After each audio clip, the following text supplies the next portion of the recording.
Hey guys, how are you? In this video we're going to talk about the Chinese city of Guangzhou. Guangzhou, which is also known as Canton, is the capital and the most populous city in the province of Guangdong in southern China.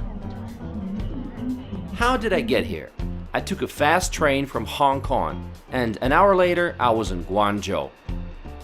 The contrast between the two places was obvious. I had no local cash and they did not accept Visa or MasterCard, so my first challenge was to find an exchange place. Locals use WeChat payment systems and UnionPay. WeChat is a messenger and you can install it on your phone of course, but unless you have a Chinese bank account you won't be able to use it for payments.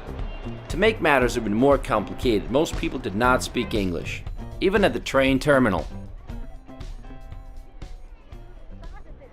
Guangzhou has a history of over 2,200 years, and it has been a springboard for trading, cultural exchanges, many revolutions and reforms. It's located on the Pearl River, about 120 kilometers northwest of Hong Kong and 145 kilometers north of Macau. It's at the heart of one of the largest urban agglomerations on planet Earth, the Pearl River Delta Economic Zone. 50 million people. In 2018, the population of the city was 14.9 million. Guangzhou is best known for its annual Canton Fair, the oldest and largest trade fair in China. It's held every year in April and October. Guangzhou is the main manufacturing hub of the Pearl River Delta. In 2017, the GDP reached $318 billion. This is similar to that of Miami, Singapore, and Toronto. If you want to import something from China, this is probably the place to start. I visited a couple of those wholesale malls, and I was impressed. Sure, you can get low-quality, cheap stuff. That's what most of us think about when we see Made in China sign. But they also have a good choice of nice, unique goods like these lamps. But prices wouldn't be so low in this case. Look at all these toys. All of them will end up in your countries eventually, but you can get them here for a fraction of the price. So it looks like it's gravitating. It's actually on a magnet. It's really impressive. The earth is shaking, guys. What's going on? Just glimpse of your store. Guangzhou is considered one of the most prosperous cities in China. At the same time, owing to rapid industrialization, it's considered to be one of the most polluted cities. We're in some central park. You see a lot of skyscraper and a beautiful river. It's actually pretty peaceful. It's not like chaotic, like people just running around. There's a lot of people riding bikes, which is good. But like they say, there's a lot of pollution, and one of those skyscrapers in the distance you can hardly see because of the smog. Well, it's one of the most industrial cities on Earth, so no surprise. But the city goes to great lengths to make it greener. You see lots and lots of bicycles and electric scooters everywhere. In 2006, Guangzhou had the largest number of LPG-fueled vehicles in the world. Also that same year, the municipal government banned motorcycles. It's one of the most livable cities in China, and it has a great climate. A humid subtropical climate influenced by the East Asian monsoon. Summers are wet with high temperatures and high humidity, and winters are mild and comparatively dry. So I had no expectations, no idea what Guangzhou would look like. And maybe it's just a central park, but it looks really beautiful and livable. I mean, beautiful parks, not too many cars, not at all. A lot of people are riding bikes. We'll get to see more, and we'll get the more comprehensive idea of what Guangzhou is really like. Let's do it. A major reason to visit the city is the cuisine. Guangzhou has the country's largest number of restaurants per capita. Here you can try the authentic taste of sweet and sour pork, wonton soup, and dim sum. Sometimes ordering food is just like guesswork. How do you know what's inside? You know, maybe fish, maybe chicken. Maybe it's spicy, maybe it's not. So I ordered this one, and this is what I got. The portions are huge, you know. So when you order something in China, just remember that it might come out a lot bigger than you expected. So I ordered spicy fish soup, and this is what it came out to be. Like, it's good for 4 people, not just me, you know. Most Chinese food served in Western countries is actually Cantonese food. Cantonese people would eat absolutely anything. Liver, kidneys, heart, brain, you name it. There's a joke that Cantonese people eat anything that has 4 legs other than a table, anything that flies other than an airplane, and anything that swims other than a submarine. So they have a very broad definition of what is considered edible. Almost all of the local people speak Cantonese as their first language, while most migrants speak Mandarin.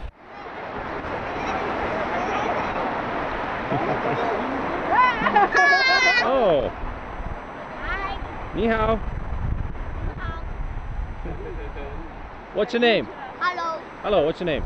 他问你叫什么名字啊？张婉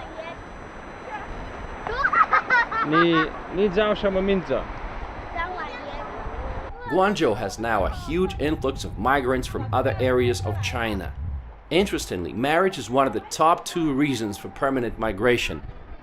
There's also a rapidly increasing number of foreign temporary workers and immigrants from Southeast Asia, the Middle East, Eastern Europe, and Africa. Did you know that Guangzhou is home to the largest African community in Asia?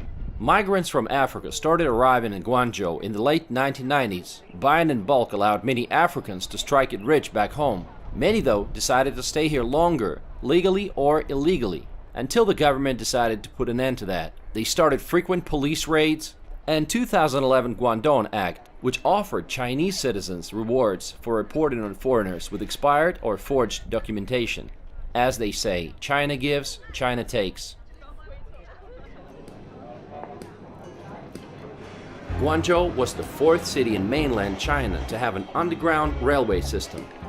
Currently, the metro network is made up of 13 lines covering a total length of 476 kilometers. A long-term plan is to make the city's metro system expand to over 500 kilometers by 2020, with a total of 15 lines in operation.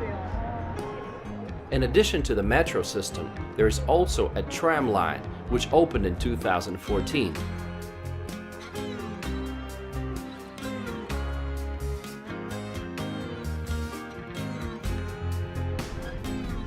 While Guangzhou is not the first choice when it comes to vacation destinations, the city still has a lot of things to offer.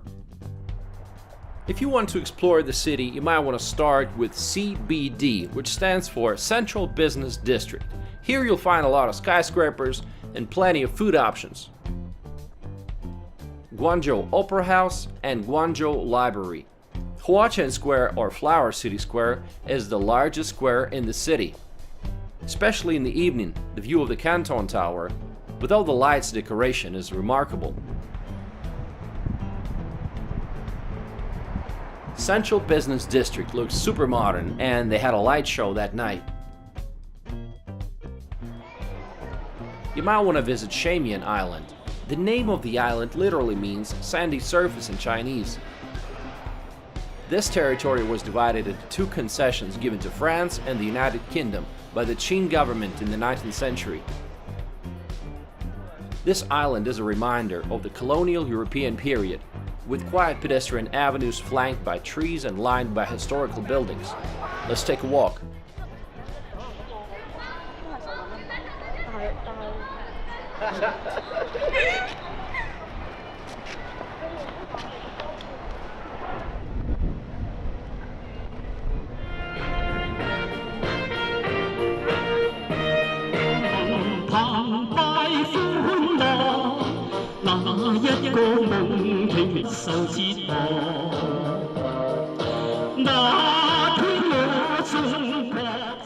There's a lot of socialist propaganda banners and slogans everywhere. Do you guys want to know the core socialist values? Well, here they are for you.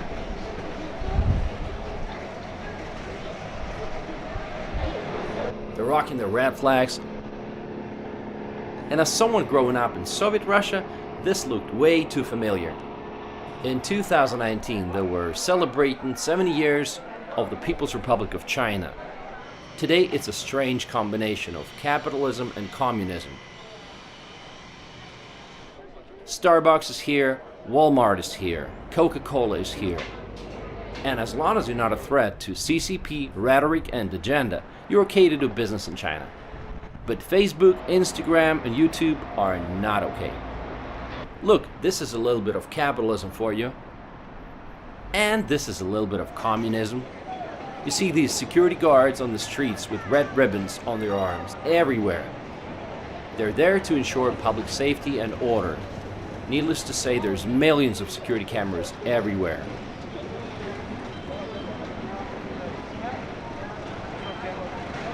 Most people live in high-rise apartment buildings. Strangely enough, some of them have bars even on their balconies for some reason. Together with Shanghai, Beijing, and Shenzhen, Guangzhou has one of the most expensive real estate markets in China. There's a stereotype about the Chinese that they smoke a lot. Well, my impression is that most stereotypes are true, and so is this one. I only had 2 days in the city, so there was no way that I would be able to visit everything. But hopefully this is enough to give you an impression of this huge Chinese city. Well, I hope you guys enjoyed the video and let me know what you think about Guangzhou. 谢谢，再见。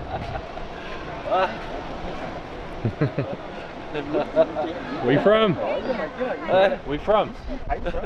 Where are you from? Oh, very nice. 谢谢。